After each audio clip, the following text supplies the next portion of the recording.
அஸ்ஸலாமு அலைக்கும் வரஹ்மத்துல்லாஹி வபரகாத்துஹு. எல்லாம் புகழும் புகழ்ச்சியும் உருவமற்ற ஏக இறைவனாம் அல்லாஹ் ஒருவனுக்கு உரித்தாக்கி அகிலத்தின் அருள்பொடையாக வந்துதித்த நமது உயிரிலும் மேலான கண்மணி முஹம்மதுன் ரசூலுல்லாஹி ஸல்லல்லாஹு அலைஹி வஸல்லம் அவர்கள் மீது ஸலவாத்தும் ஸலாமும் கூறியவனாக என் ஜும்மாவின் உரையை ஆரம்பம் செய்யலாம் என்று ஆசைப்படுகிறேன். எல்லாம் வல்ல அல்லாஹு ஜல்ல ஜலாலுஹு எதை சொல்லவும் கேட்கும் வாய்ப்பளித்தானோ அதன்படி நடந்து நல்ல மூமின்களாக வாழ்ந்து இந்த உலகத்தை விட்டு பிரிகிற பொழுது லா இலாஹ இல்லல்லாஹ் முஹம்மதுர் ரசூலுல்லாஹ் என்ற கலிமாவை மொழிந்து ஜன்னத்துல் ஃபிர்தௌஸை கண்ணால் கண்டு அகமகிழ்ந்து சிரித்த வண்ணமாக மரணிக்கக்கூடிய நல்பாக்கியம் பெற்ற மக்களில் அல்லாஹ் நம்மை ஆக்கி அருள்வானாக. நாளை மறுமையிலே கண்மணி முஹம்மதுன் ரசூலுல்லாஹி ஸல்லல்லாஹு அலைஹி வஸல்லம் அவர்களின் திருக்கரங்களால் ஹவுதுல் கௌசர் என்கிற தடாகத்தின் நீர் பருகி அன்னாரின் ஷஃபாத்தை பெற்று அன்னாரின் கரம்பிடித்து ஜன்னத்துல் ஃபிர்தௌஸ் என்ற உயர்ந்த சொர்க்கத்தில் அவர்கள் பணியாளர்களாக அல்லாஹ் நம்மை அங்கீகரித்துக் கொள்வானாக. எல்லாவற்றுக்கும் மேலாக இறை அன்பை பெற்று இறைவனை பார்த்து பரவசம் அடையக்கூடிய அவருடைய லிகாவையும் ரிதாவையும் பெற்ற மக்களில் அல்லாஹ் நம்மை ஆக்கி அருள்வானாக. அருமையான மூமின்களை, நவம்பர் 15ஆம் தேதியில் நாம் அமர்ந்திருக்கிறோம். நவம்பர் 14 என்று சொன்னாலே குழந்தைகளுக்கெல்லாம் மகிழ்ச்சி. காரணம், குழந்தைகள் தினம். 1959ஆம் ஆண்டிலிருந்து குழந்தைகள் தினத்தை உலகளாவிய அளவிற்கு கொண்டாடப்பட்டு கொண்டிருந்த நேரத்தில் இந்தியாவில் ஜவஹர்லால் நேரு என்று சொல்லக்கூடிய ஒரு மனிதர், இந்தியாவின் பிரதமர், குழந்தைகளை நேசித்ததால் அவர் பிறந்த நாளை குழந்தைகள் தினம் என்று கொண்டாடப்பட்டு கொண்டு வருகிற காட்சியை நாம் பார்த்து கொண்டு வருகிறோம். ஆனால் இன்றைக்கு குழந்தைகளை நினைக்குகிற பொழுதே நமக்கெல்லாம் மனவேதனையும் நொம்பலும் அடையக்கூடிய அளவிற்குத்தான் குழந்தைகளுடைய வளர்ப்பும் அவருடைய போக்கும் இருக்கிறது என்பதில் எந்த மாற்று கருத்தும் அல்ல.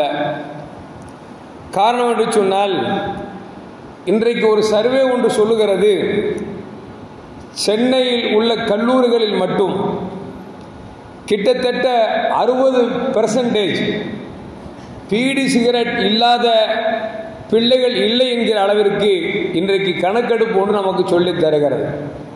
இப்போ 100 பேர் படிக்கிறான் அப்படின்னா 60 பேர் பீடி சிகரெட்டில் ஏதோ நல்ல ஒரு ஸ்டைலாக நினைத்து கொண்டு, இன்னும் சொல்ல போனால் நம் நாட்டை நேர்வழிக்கு அழைத்து செல்கிற இந்த சினிமா காட்சிகள், சினிமாவின் மோகங்கள், சினிமாவில் நடிக்கக்கூடிய நட்சத்திரங்கள் வாயில் வைத்து சிகரெட்டை இழுப்பது போன்று தம்முடைய பிள்ளைகள் இழுக்கக்கூடிய காட்சியை பார்க்கிற பொழுது வேதனையும் கஷ்டமாக இருக்கிறது.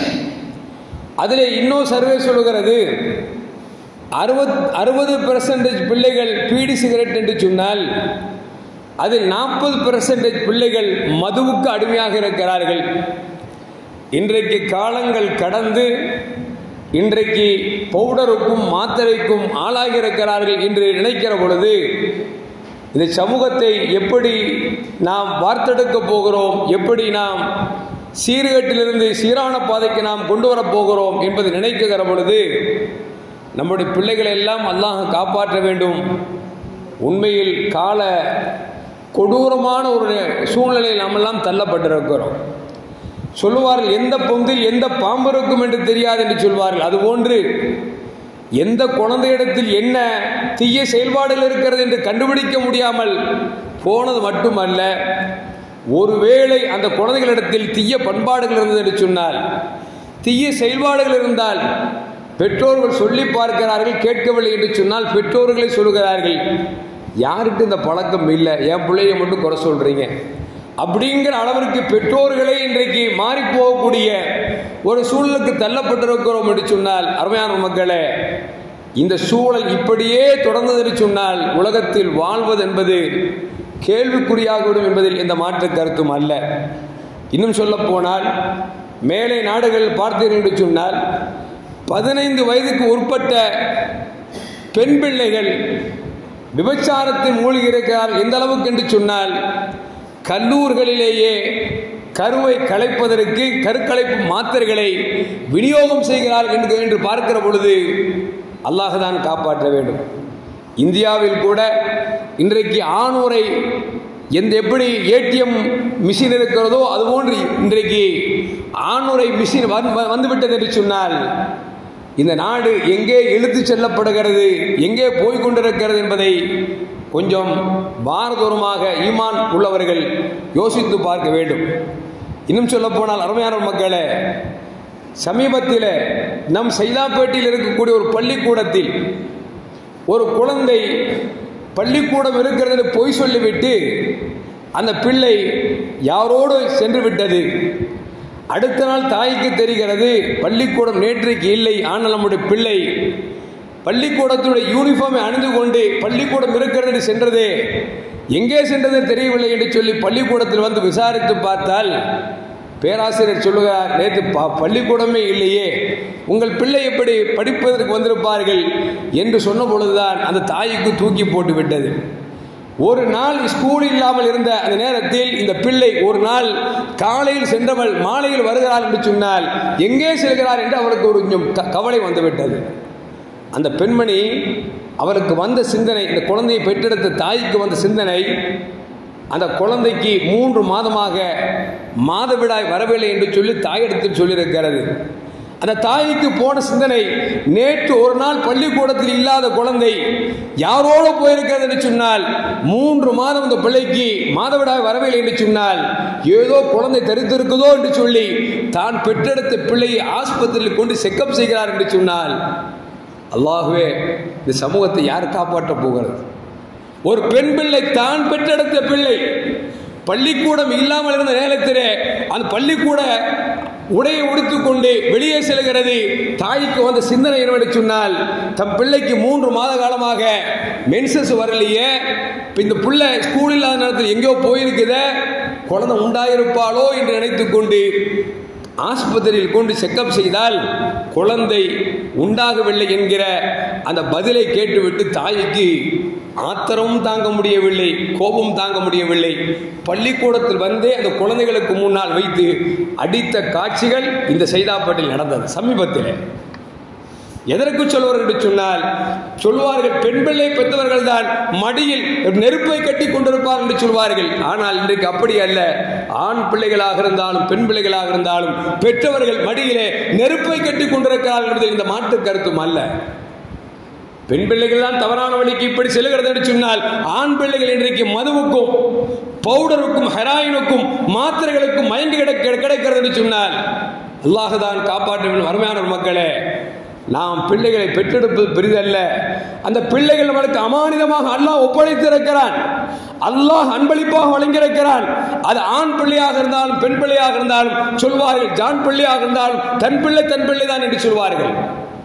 அந்த பிள்ளைகளை இறைவன் நமக்கு கொடுத்திருக்கிறானே, அந்த குழந்தைகள் எங்கே செல்கிறார்கள், யாரிடத்தில் பழகிறார்கள், எப்படி பேசுகிறார்கள், அவருடைய நடை உடைகள் எப்படி இருக்கிறது என்று ஒவ்வொரு பெற்றோரும் கவனிக்க வேண்டிய கட்டாய கடமையில் நாம் தள்ளப்பட்டிருக்கிறோம். அருமையான முஃமின்களே, இந்த சுற்று வட்டாரத்தில் பேசிக் கொள்கிறார்கள், முஸ்லிம்கள் பேசிக் கொள்கிறார்கள். நம்முடைய முஸ்லிம் சிறார்கள் மாத்திரை விட்டுக்கொண்டும் மாத்திரை உண்டு கொண்டும் இன்றைக்கு போதையில் விழுந்து கொண்டிருக்கிறார்கள் என்ற செய்தியை கேட்கிற பொழுது நமக்கெல்லாம் ஆச்சரியமாக இருக்கிறது. நம்மிடத்தில் படித்த பிள்ளைகள், நம்மோடு சகவாசம் கொண்ட பிள்ளைகள் மதரசா விட்டு நிற்கிறார்கள் என்று சொன்னால் அந்த பிள்ளைகள் எப்படி போதைக்கு அடிமையானார்கள் யோசித்து பார்க்க வேண்டும். அருமையான மக்களே, பெற்றோர் என்பது ஏதோ பணத்தை சேர்ப்பது மட்டும் பெற்றோருடைய கடமை அல்ல. நல்லொழுக்கத்தை எந்த பெற்றோர் கற்றுக் கொடுக்கிறாரோ அவர்தான் நல்ல தந்தை என்று பெருமானார் ஸல்லல்லாஹு அலைஹி வஸல்லம் சொல்லியிருக்கிறார்கள். ஆனால் இன்றைக்கு காலம் எப்படி போய்கொண்டிருக்கிறது பார்க்கிறோம் அல்லவா? மிக மிக மோசமான நிலைக்கு இன்றைக்கு நாம் தள்ளப்பட்டு கொண்டிருக்கிறோம். சொல்லுவார்கள், எந்த குழந்தையும் நல்ல குழந்தை தான் இந்த மண்ணில் பிறக்கையிலே நல்லவர் ஆவதும் தீயவர் ஆவதும் அன்னையின் வளர்ப்பினிலே நமக்கு முதுமொழி சொல்லித் தருவார்கள். இந்த வார்த்தையை பெருமானார் ஸல்லல்லாஹு அற்புதமாக சொல்வார்கள். இந்த ஹதீஸ் அபூ ஹுரைரா ரலியல்லாஹு அன்ஹு அறிவிக்கிறார்கள், மாமின் மௌலூதின் இல்லா யூலது அலா ஃபித்ரத்தின். குழந்தைகள் பிறக்கிற பொழுது எல்லா குழந்தைகளும் நல்ல குழந்தைகள் தான், எல்லா குழந்தைகளும் நல்ல குழந்தைகள் தான். ஃபஅபவாஹு யுஹப்பிதானிஹி அவ் யுனஸ்ஸிரானி அவ் யுமஜ்ஜிசானிஹி.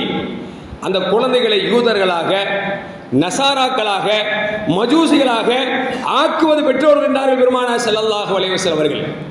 இந்த ஹதீஸைத்தான் ஒரு கவிஞன் சொல்லுகிறான், எந்த குழந்தையும் நல்ல குழந்தைதான் மண்ணில் பிறக்கையிலே நல்லவர் ஆவதும் தீவராவதும் அன்னையின் வளர்ப்பினிலே என்று சொன்னானே, அது பெருமானார் ஸல்லல்லாஹு ஹதீஸைத்தான் அவன் மொழிபெயர்த்து வைத்திருக்கிறான். அருமையான மக்களே, குழந்தைகள் நினைத்தால் நமக்கு பாரதூரமாக இருக்கிறது. ஒரு சின்ன பிள்ளை இடத்தில் கொஞ்சம் முறைத்து பேசி முடியவில்லை, அவனை அதட்ட முடியவில்லை. ஏன்னு சொன்னால் நாம் அதற்றுவதற்கு முன்னால் அவன் கையே வாங்கக்கூடிய சூழலுக்கு இன்றைக்கு தள்ளப்பட்டிருக்கிறான். காரணம், வளர்ப்பு என்று சொல்லவா, அல்லது சமுதாயத்தினோடு சேர்ந்த சேர்மானம் என்று சொல்லவா, அல்லது நம்முடைய கவனக்குறைவா என்பதை கொஞ்சம் யோசித்து பார்க்க வேண்டும். அருமையான முஃமின்களே, நம்முடைய குழந்தைகள் எப்படி இருக்க வேண்டும் என்று சொன்னால் அல்லாஹ் குர்ஆனில் சொல்லி காட்டுகிறான், வல்லதீன யகூலூன, அவர்கள் சொல்வார்கள், ரப்பனா ஹபலனா மின் அஸ்வாஜினா வ துர்ரியாத்தினா, யா அல்லாஹ் என் மனைவி மக்களை கண்குளிர்ச்சியாக ஆக்குவாயாக என்று அவர்கள் கேட்டார்கள் என்று சொல்லி அல்லாஹ் சொல்லுகிறான். வஜஅல்னாலில் முத்தகீன இமாமா, தக்வாதாரிகளுக்கெல்லாம் இமாம்களாக ஆக்கி என்று சொல்லி அவர்கள் கேட்பார்கள் என்று சொல்லி அல்லாஹ் சொல்லுகிறான் என்று சொன்னால், குழந்தையை பெற்றெடுத்த ஒவ்வொருவரும் இந்த துவாவை நாம் கேட்பதற்கு கடமைப்பட்டிருக்கிறோம். ஏன்னு சொன்னால் மனைவி மக்கள் சரியில்லைன்னு வச்சுக்கலாம், வாழ்க்கை வேஸ்டாக போயிருங்க. மனைவி சரியில்லை, மக்கள் சரியில்லை அப்படின்னா வாழ்க்கையில வாழ்ந்து பிரயோஜனமே இல்லை. ஏன்னா நிம்மதி எங்க கிடைக்கும் அப்படின்னா வீட்டுக்கு போனால் தான் கிடைக்கும். ஆயிரம் வெளியே போய் வேலை செய்வோம், அவன் திட்டுவான், அவன் முறைப்பான், ஏசுவான், பேசுவான், எல்லாவற்றையும் கலைவிதங்க சொன்னால் வீட்டுக்கு போன உடனே அத்தான் அந்த குழந்தை வந்து ஆற தழுவது பாருங்க, டாடின்னு வந்து கட்டி பிடிக்கிறது பாருங்க.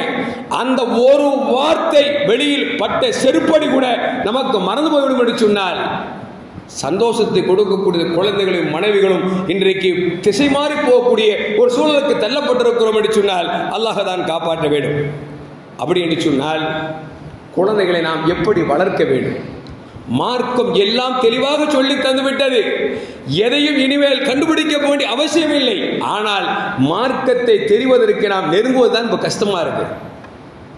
ஜும்மாவுடைய நாளில் பயான் ஆரம்பிக்குமோ 5 பேர் 10 பேர்.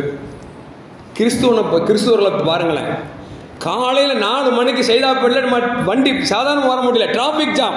ஏன்னா மக்கள் குமிறாங்க. ஒரு டைம் சொன்னா அந்த டயத்தில் உட்கார்றான். என்ன காரணம்னா கேட்கிற பேச்சு வாரத்தில் ஒரு நாள் எல்லாரும் கேட்க வரோம். நம்ம இஸ்லாமிய சமூகம் மட்டும்தான் எப்படா அஜர்த்து முடிப்பான்னு நினைச்சு எதிர்பார்த்து வரக்கூடிய சமூகமாக இருக்கு. இப்படி போனா எப்படி மார்க்கத்தை நம்ம அறிவோம், நாம எப்படி பிள்ளைக்கு கற்றுக் கொடுப்போம், எப்படி பிள்ளைகளை நம்ம ஒழுக்கமான பிள்ளைகளை வளர்ப்போம்னு யோசிச்சு பார்க்கணும். அல்லாஹ் தான் காப்பாற்றணும். நபிகள் நாயகம் ஸல்லல்லாஹு அழகாக சொல்கிறார்கள், சொன்னார்கள், இஃப்தஹு அலா சிபியானிக்கும், உங்கள் குழந்தை பேச ஆரம்பித்து விட்டால் எதை கொண்டு ஆரம்பிங்கள் என்று சொன்னால் அவ்வளவு கலிமத்தின் லா இலாஹ இல்லல்லாஹ், வணக்கத்திற்குரியவன் அல்லாஹ்வை தவிர வேறு யாரும் இல்லை என்கிற அந்த கலிமாவோடு நீங்கள் துவங்குங்கள் என்று சொன்னார்கள் பெருமானார் ஸல்லல்லாஹு அலைஹி வஸல்லம் அவர்கள். குழந்தை பேசுறதுக்கு முன்னால் என்ன கற்றுக் கொடுக்குறோம்? டிஸ்கோ டான்ஸை கற்றுக் கொடுக்குறோம், பாட்டை போட்டு கற்றுக் கொடுக்குறோம்.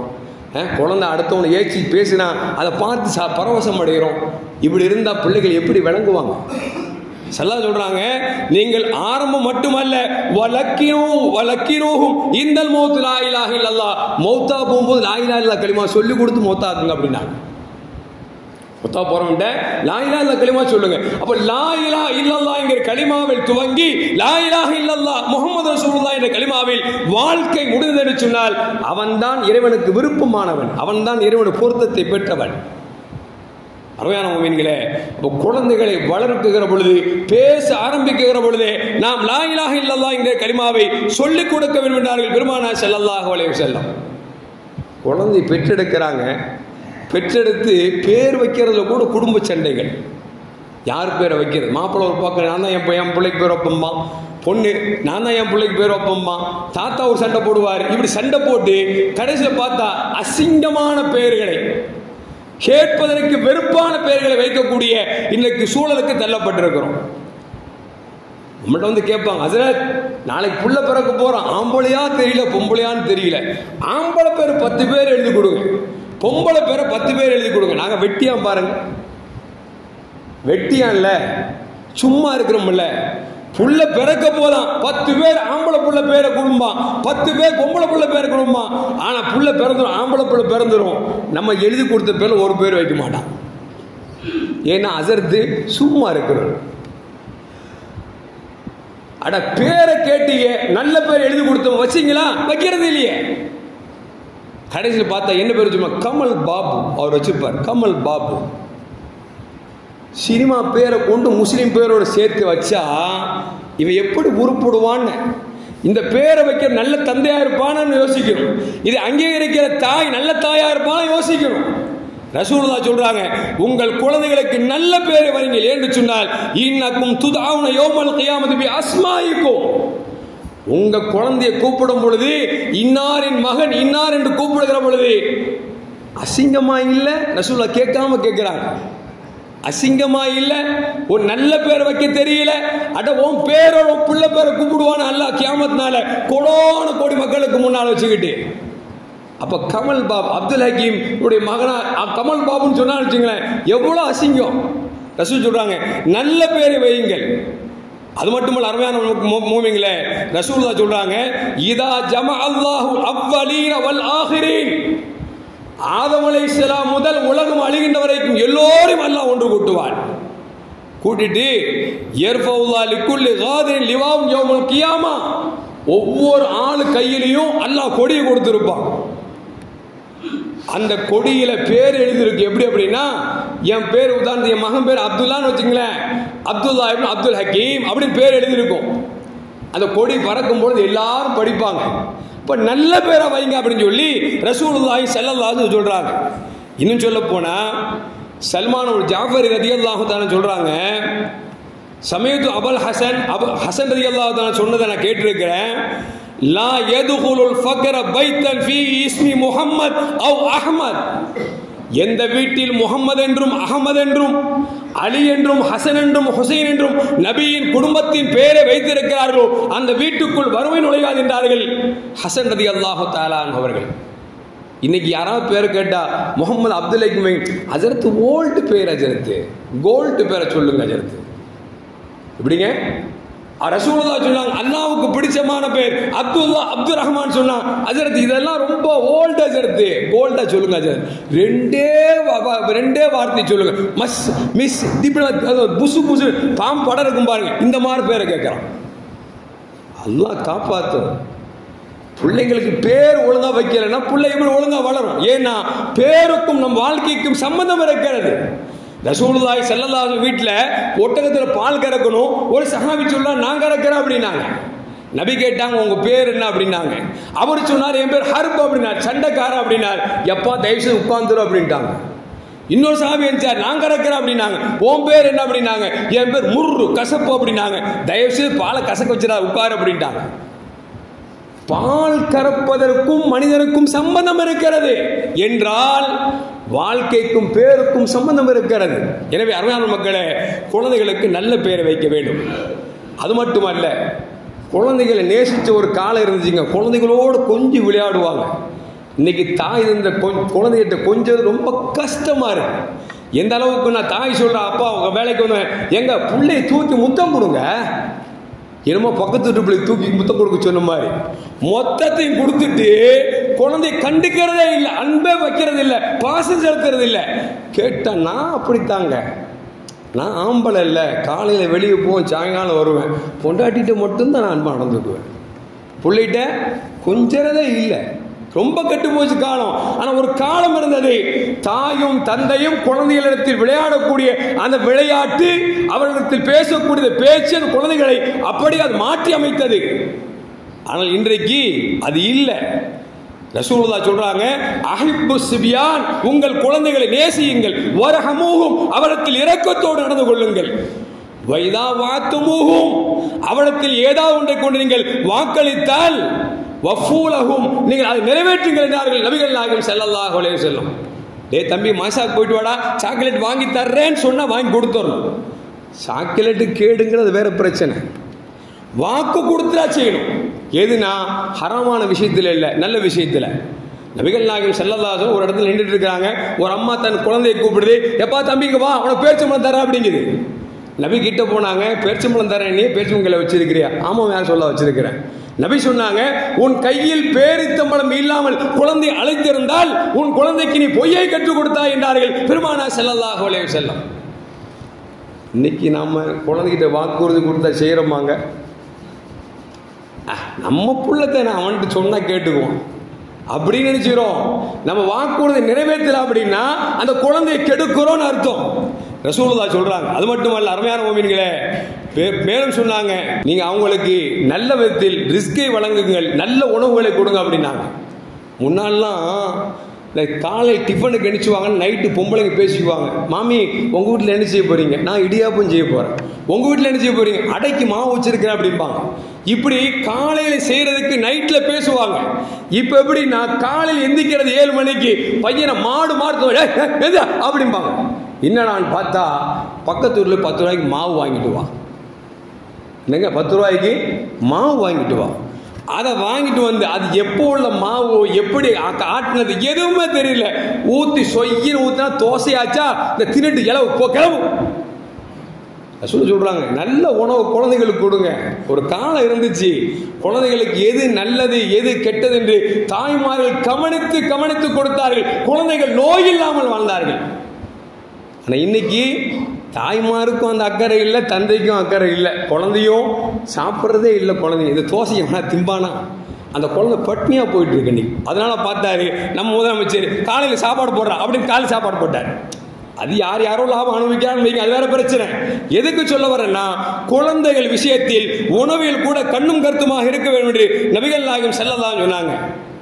அது மட்டும் அருமையான முஃமின்களே, ரசூல் சொல்றாங்க, லா இலாஹ இல்லல்லாஹ் கலிமாவை சொல்லி இங்க வார்த்தை தோக்கணிங்க இல்ல, அந்த குழந்தை கலிமாவின் பிரகாரம் வாழ வேண்டும் சொன்னால் முரு அவுலாதக்கும் பிஸ்ஸலாத்தி வஹும் அபனாவு சபாசினீன், 7 வயசாச்சுன்னா தொழுக சொல்லுங்க. இன்னைக்கு யாருங்க கூட்டு வர்றா? ஒரு யதார்த்தமா அந்த குழந்தை வந்துட்டால் துரத்துற பெரியவங்க எத்தனை பேர் இன்னைக்கு இருந்துட்டு இருக்கிறோம்? அல்லாஹ் காப்பாற்றும். குழந்தை ரசூல் சொல்றாங்க, 7 வயசாச்சா உங்க குழந்தைகளை தொலை சொல்லுங்க அப்படின்னா, எத்தனை தந்தைமார்கள் தங்கள் குழந்தைகளை அழைத்து கொண்டு வருகிற யோசிச்சு பாருங்க. அப்படி ஒருவேளை கூட்டு வந்தா பொம்பளை பிள்ளை கூட்டு வரோம். என்ன காரணம் அப்படின்னா, வீட்டில் அம்மனிக்கு சமைக்க டிஸ்டர்பா இருக்கு, அதனால கூட்டு வரோம். மார்க்கத்தை சொல்லித்தரணுங்கிற எண்ணத்தில் வரல, பொண்டாடிக்கு டிஸ்டர்பா இருக்குமா, அதனால பொம்பளை பிள்ளை மட்டும் நல்ல சலுக்கு நல்ல கொலுசை போட்டு கூட்டு வந்து அது கத்துது கிடந்து. நான் ருக்கோடு நிற்கிறேன், என் முகத்தை வந்து குனிஞ்சு பார்த்துட்டு நிற்கிது. அல்லாஹ் காப்பாத்து. எதுக்கு சொல்ல வர்ற அப்படின்னா, அருமையான மக்களே, குழந்தைகள் 7 வயசானா ரசூல் சொன்னாங்கல்ல, உங்களுக்கு துஆ செய்யக்கூடிய குழந்தைகளாக ஆக வேண்டுமா, 7 வயசுல கையை பிடிச்சி பள்ளிக்கு கூட்டுவாங்க. எப்பா இப்படித்தான் தொழுவணும், இப்படித்தான் செய்யணும், பள்ளிக்கு போன அமைதியா இருக்கணும், ஓடக்கூடாது ஆடக்கூடாது சொல்லி கூட்டுவாங்க. அந்த குழந்தை உங்களுக்கு பின்னால் துஆ செய்யக்கூடிய குழந்தையாக மாறும். சொல்லிட்டு ரசூலா சொல்றாங்க, வதரிபூஹும் அலைஹாவும் அபனா அஷரசினீன், 10 வயசாயும் அவன் எந்திக்கலாம் வச்சுங்களேன், தொலைக்கு வரல வச்சுங்களேன், அடி அப்படின்னாங்க, சாட்டையை தொங்க போடுனாங்க. இன்னைக்கு நம்ம மதரசாலே தொழுதியாடா அப்படின்னா, தொழுல ஏடா தொழுல ஒரு அடி அடிச்சா வாப்பா வர்ற மாஷாக்கு ஓத அனுப்பணுமா, தொழு சொல்ல அனுப்பணுமா, எதுக்கு அடிக்கிறீங்க? யாரு பிள்ளைய தானும் திருத்துறது இல்லை, உஸ்தாமா திருத்தினாலும் விடுறது இல்லை. ஏன்னா அடிச்சிட்டோம்னா அது பெரிய குற்றமாக இன்று பாவிக்கப்படுகிறது. ஒரு காலத்தில் ஆசிரியரிடத்திலும் தந்தையிடத்திலும் குச்சிகள் இருந்தது, குழந்தைகளாக வளர்ந்தார்கள். இன்றைக்கு ஆசிரியர்களும் தாய்மார்களும் தந்தைமார்களும் குச்சியை கீழே போட்டாங்க, எக்கோட கட்டு போனாங்க. இன்னைக்கு எல்லா வாயிலும் மாத்திரை இருக்குது. இன்னைக்கு பெரும்பாலும் சிறுவர்கள்ட்ட மாத்திரை இருக்குது. சின்ன வயசிலேயே மாத்திரை விட்டு காசு சம்பாதிக்க வேண்டும் என்கிற எண்ணம் வந்து விட்டது என்று சொன்னால், காரணம் எப்பொழுது குழந்தைகளை தண்டிக்க வேண்டும் என்கிற அந்த தடி கீழே விழுந்ததோ அன்றைக்கு தடியர்களாக மாறிவிட்டார்கள். குழந்தைங்க தடியர்களாக மாறிவிட்டார்கள், குண்டர்களாக மாறிவிட்டார்கள். ஏன்னு சொன்னா எவன்டா என்னடா செய்ய முடியும் அப்படிங்கிற அளவுக்கு இன்னைக்கு ஆகிப்போச்சு. மேலும் பெருமான சொன்னாங்க 10 வயசாயிச்சா படுக்கையை பிரிச்சு அப்படின்னாங்க. இன்னைக்கு 17 வயசாகுது, 18 வயசு பிள்ளைய அப்பங்காரன் கட்டி பிடிக்கிறான், கட்டி பிடிச்சி படுத்திருக்கிறான். அவன் காலோட போட்டிருக்கான். பொண்டாட்டியோட எப்படி அப்படியே ஒண்ணுக்கு ஒன்று உரசி கட்டி பிடிப்பானோ அந்த மாதிரி புள்ளையோட படுத்திருக்கிறான். நபி சொன்னாங்க வேண்டாம்ப்பா, 10 வயசுல பிரிச்சிருந்தாங்க. என்ன காரணம்னா 10 வயசாச்சுன்னா நம்மகிட்ட ஒரு ஹார்மோன் இருக்கு. அந்த ஹார்மோன் அப்படின்னா ஒரு உடம்பும் ஒட்டுகிற பொழுது ஒரு சூடை ஏற்படுத்தும், அதில் காமத்தை கொண்டு வந்துவிடும். எத்தனை இடங்களில் பிள்ளையை கற்பழித்து தந்தைமார்கள் மாட்டிக்கொண்டிருக்கிறார்கள். தந்தை கற்பழித்து தான் பெற்றெடுத்த பிள்ளைகள் குழந்தை உண்டாகி கொன்று குவித்தவர்கள் எத்தனை பேர் இருக்கிறார் நாட்டில். என்ன காரணம்? நபி சொன்னதை கேட்கல, அதனால வந்த வேண. அது மட்டும் இல்ல அருமையான முஃமின்களே, குழந்தைகள் 2 குழந்தையோ 1 குழந்தையோ 4 குழந்தையோ நமக்கு எத்தனை குழந்தைய கொடுத்தானோ அவங்கள்ட்ட எல்லாத்தையும் நீதமா நடந்துக்கும். ஒரு குழந்தைகிட்ட நல்ல விதத்திலும் ஒரு குழந்தை இடத்தில் பாதகமும் நடந்து கொண்டோம் என்று சொன்னால் நாளை மறுமையில் அல்லாஹ்விடத்தில் பதில் சொல்லியே ஆக வேண்டும். ஏன்னு சொன்னால் அலி ரலியல்லாஹு சொல்கிறார்கள், நான் ரசூலுல்லாஹ் பார்த்தேன். ரசூல் ஸல்லல்லாஹு ஒரு மனிதரை பார்த்தார்கள். அந்த மனிதருக்கு 2 குழந்தை, ஒரு குழந்தை வந்ததை முத்தம் கொடுத்தார், இன்னொரு குழந்தை விட்டு விட்டார். நபி கேட்டாங்க 2 பேர்ட்டையும் சமமா நடந்திருக்க கூடாதான்னு கேட்டாங்க. முத்தம் கொடுப்பதில் கூட சமமாக நடந்திருக்க கூடாதா என்று நபி கேட்கிறார்கள் என்று சொன்னால் அருமையான மக்களே, அவர்கள் வாழ்க்கையில் எல்லா விதத்திலும் நமக்கு 2 குழந்தை, ஆம்பளை எதுவாக இருந்தாலும் சரி நீதமா நடக்க வேண்டும் என்பதை நபிகள் நாயகம் ஸல்லல்லாஹு அலைஹி வஸல்லம் தராங்க. ஒரு இடத்துல ரசூலுல்லாஹி ஸல்லல்லாஹு அவர்களை பார்ப்பதற்காக இமாம் ஹுசைன் ரலியல்லாஹு வர்றாங்க. வந்த உடனே ரசூலுல்லாஹி ஸல்லல்லாஹு அவர்கள் ஹுசைன் ரலியல்லாஹு தன்னுடைய கழுத்துல முத்தம் கொடுத்தாங்க. அடுத்து ஹசன் வந்தாங்க, அவங்க வாயில முத்தம் கொடுத்தாங்க. 2 குழந்தையும் போய் சொல்லிச்சு அம்மாட்ட, அம்மா ஹுசைன் ரலியல்லாஹு ரசூலுல்லாஹ்ட்ட போனாங்க, நபி கூப்பிட்டு கழுத்துல முத்தம் கொடுத்தாங்க, எனக்கு மட்டும் வாயில முத்தம் கொடுத்தாங்க அப்படின்னு சொல்லி ஹசன் சொல்றாங்க. பாப்பாட்ட வந்து பாத்திமா கேட்டாங்க, யார சொல்லலாம், ஒரு பிள்ளைக்கு கழுத்துல முத்தமும் இன்னொரு பிள்ளைய வாயில முத்தம் கொடுத்தீங்க, என்ன காரணம்னு நபி சொன்னாங்க, ஹுசைன் அவர்கள் கழுத்தில் வெட்டுப்பட்டு மௌத்தாவார்கள், எனவே நான் கழுத்தில் முத்தம் கொடுத்தேன். ஹசன் ரலியல்லாஹு அவர்கள் விஷம் கொடுத்து கொல்லப்படுவார்கள், எனவே அவர்களுக்கு நான் வாயில் முத்தம் கொடுத்தேன் என்று சொல்லி நபிகள் நாயகம் ஸல்லல்லாஹு அலைஹி வஸல்லம் மரணத்தை முன்னறிவிப்பு செய்தார்கள். எதுக்கு சொல்ல வர்ற அப்படின்னா, குழந்தைக்கு 2 பேருக்கும் முத்தம் கொடுத்தாங்க. அந்த முத்தத்தில் கூட கழுத்திலும் வாயிலும் கொடுத்ததால் பாத்திமா நாயகி விளக்கத்தை கேட்கிறார் என்று சொன்னால் அருமையான மக்களே, குழந்தைகளத்தில் எப்படி நடக்க வேண்டும் என்பதை கொஞ்சம் யோசித்து பார்க்க வேண்டும். அது மட்டுமல்ல அருமையான முஃமின்களே, ரசூலுல்லாஹ் சொல்வாங்க, யஅதிலு பைன அவுலாதிக்கும் கமா துஹிப்பூன அன் யஅதிலு பைனக்கும் ஃபில் பர்ரி வல் லத்ஃப். உங்கள்கிட்ட எப்படி நீதமா நடக்கணும் நீங்க விரும்புகிறோ அதுபோன்று உங்கள் குழந்தைகளிடத்தில் நல்ல விஷயத்திலேயும் அன்பிலையும் நீங்கள் சரியாக நடந்து கொள்ளுங்கள் என்றார்கள் நபிகள் நாயகம் ஸல்லல்லாஹு அலைஹி வஸல்லம். ரசூலுல்லாஹ்ட்ட நோமான் ரலியல்லாஹு அன்ஹு வர்றாங்க, வந்து சொன்னாங்க, யா ரசூலல்லாஹ் இஷ்ஹத் அன்னி கத் நஹல்து நோமான் அவர்களுக்கு நான் என்னுடைய சொத்துக்களிலிருந்து நான் அன்பளிப்பு செய்கிறேன், நீங்க தான் சாட்சி அப்படின்னு நபி கேட்டாங்க, சரிப்பா நோமானுக்கு செஞ்சியா அவருடைய சகோதரருக்கு செஞ்சியான்னு கேட்டாங்க. அவர் சொன்னார் செய்யல அப்படின்னாங்க. சொன்னாங்க, நீ நோமானுக்கு எதை செய்தாயோ அதுபோன்று அவருக்கு சகோதரனுக்கு செய்தால்தான் நீ நல்லவன் என்று பெருமானார் ஸல்லல்லாஹு அலைஹி அவர்கள் நோமானின் தந்தை பஷீர் ரலியல்லாஹு அவர்களுக்கு சொன்னார்கள் என்று சொன்னால் அருமையான மக்களே, நாம் பெற்றெடுத்த ஆண் குழந்தையாக இருந்தாலும் பெண் குழந்தையாக இருந்தாலும் மார்க்கம் எப்படி நீதமாக நடக்க சொல்கிறதோ அப்படி நடக்க வேண்டும் என்பதை பெருமானார் ஸல்லல்லாஹு அலைஹி நமக்கு சொல்லித் தருகிறார்கள். அது மட்டுமல்ல அருமையான முஃமின்களே, ரசூலுல்லாஹ் சொல்வாங்க, மன் கப்பல வலதஹு கத் குதிபலஹு ஹஸனா. குழந்தைக்கு முத்தம் கொடுத்தா நன்மை என்றார்கள் பெருமானார் ஸல்லல்லாஹு அலைஹி வஸல்லம். வமன் ஃபரஹஹு ஃபரஹஹுல்லாஹ் யௌமல் கியாமா. யார் குழந்தையை பார்த்து மகிழ்ச்சி அடைகிறாரோ அவரை பார்த்து அல்லாஹ் மகிழ்ச்சி அடைகிறார் என்று பெருமானார் ஸல்லல்லாஹு அலைஹி சொன்னார்கள். அது மட்டுமல்ல, குர்ஆனை யார் குழந்தைகளுக்கு கற்றுக் கொடுக்கிறார்களோ அவர்களுக்கு அல்லாஹ் ஜல்ல சொர்க்கத்திலே அவர்களை 100ஆக ஆக்குவான் என்று பெருமானார் ஸல்லல்லாஹு அலைஹி நமக்கு சொல்லித் தந்தார்கள். அருமையான முஃமின்களே, பார்க்கிற பொழுது பெருமானார் ஸல்லல்லாஹு அலைஹி குழந்தைகளிடத்தில் எப்படி நடக்க வேண்டும் என்று அற்புதமாக சொல்லிக் கொடுத்திருக்கிறார்கள். இன்னும் சொல்ல போனால் பெருமானார் சொல்வாங்க, ஹக்குல் வலதி அலல் வாலித். குழந்தைக்கு பெற்றோர் செய்ய வேண்டிய கடமைகள் ஒன்று என்று சொன்னால் அன் யுஅல்லிமுஹுல் கிதாப, நீங்கள் குர்ஆனை கற்றுக் கொடுங்கள். வஸ்ஸபாஹத, அதுபோல் நீச்சலை கற்றுக் கொடுங்கள். இன்னொரு ஹதீஸில் அம்பு எறிதல் கற்றுக் கொடுங்கள். இன்னும் சொல்ல போனால் நீங்கள் ஹலாலான ரிஸ்குகளை அவர்களுக்கு கொடுங்கள் என்று சொன்னார்கள். இன்னைக்கு மனுஷன் ஓடுறோம் ஆடுறோம், வியாபாரத்தை தில்லுமுள்ளு பண்றோம். ஏன் அப்படின்னா பிள்ளைக்கு சேர்த்து வைக்க. நபி சொல்றாங்க, தில்லுமுள்ள பண்ணி நீ சேர்த்து வைக்காத, உனக்கு அது விளங்காது, நீ பெத்த பிள்ளை கை கொடுக்காது. ரசூல் சொல்றாங்க, நான் சொல்லலைங்க, ரசூல் சொல்றாங்க. அந்த குழந்தைக்கு கூட ஹலாலான ரிஸ்கை நீ கொடு அப்படின்னாங்க. ஹலாலான ரிஸ்க் கொடுக்கறவங்க நல்ல தந்தை, இடையில அடிக்கிறவன், அடுத்து பொருளை ஆட்டை போட்டு பிள்ளைக்கு சேர்த்து வைக்கிறான் பாருங்க, அவன் நல்ல தந்தை இல்லை அப்படின்னு ரசூலுல்லாஹ் சொல்றாங்க. அப்படின்னா அருமையான மக்களே, உணவு கொடுத்தால் கூட குழந்தைகளுக்கு ஹலாலான முறையில் நாம் ரிஸ்கை கொடுக்க வேண்டும் பெருமானார் ஸல்லல்லாஹு அலைஹி சொல்லி தராங்க.